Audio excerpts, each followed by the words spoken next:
আসসালামু আলাইকুম রহমতুল্লাহ। আজকে আমি আমার দেশি মুরগি, চীনা হাঁস এবং কবুতরকে কিছু প্রাকৃতিক চিকিৎসা দেব। তো প্রথমেই আমি আমার গাছের 2টা লেবু নিয়ে নিছি, আর তারপর আমি ছাদে চলে আসছি। আর এই বালতির মধ্যে হচ্ছে ভাত, ভাতের সাথে একটু ফ্যান আছে, ভাতের ফেনা যেটাকে বলে। পরে আমি 2টা রসুন নিছি ছোটো সাইজের, এগুলো হচ্ছে শিলপাটা একটু বেটে নিচ্ছি। বাটার পরে এগুলো আমি পানির যে বালতির মধ্যে পানি আর ভাত আছে ওইটার সাথে মিক্স করে দেব। আর এই খাবারটা ইনশাল্লাহ হাঁস মুরগিকে সুস্থ করার পাশাপাশি তাদের রোগ প্রতিরোধ ক্ষমতা বৃদ্ধি করবে।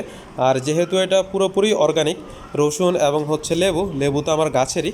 আর আমি এই খাবারটা প্রতি সপ্তাহে 1 দিন 2 দিন বা প্রতি 10 দিনে 2-3 দিন দেওয়ার চেষ্টা করি। আর লেবুগুলো আমি মাঝখানে ফালি করে নিছি, তার মানে 2টা হচ্ছে চারটা টুকরো হয়েছে। আর এগুলোর রস আমি ভালো করে চিপে বালতির ভাতের সাথে মিক্স করে নিয়েছি। এবং পরবর্তীতে এই মগটার মধ্যে আমি একটু সোনালি স্টার্টার ফিড নিছি। আর হচ্ছে নিচে হচ্ছে ভুসি, ধানের ভুসি বা কুড়া যেটাই বলেন না কেন। তার মানে হচ্ছে আমি এই মগটার প্রায় 3 ভাগের 2 ভাগ নিচে হচ্ছে ধানের কুড়া বা ভুসি, এবং হচ্ছে 1 ভাগ নিচে হচ্ছে সোনালি স্টার্টার ফিড। তো আমি এগুলো ঢেলে ভালো করে মিক্স করে নিচ্ছি। আপনারা চাইলে এটা মিক্স করে কিছুক্ষণ রেখে দিতে পারেন, 5-10 মিনিট, তাহলে হচ্ছে ভুসি এবং যে ফিডটা আছে এটা একটু ফুলে উঠবে পানি শোষণ করে।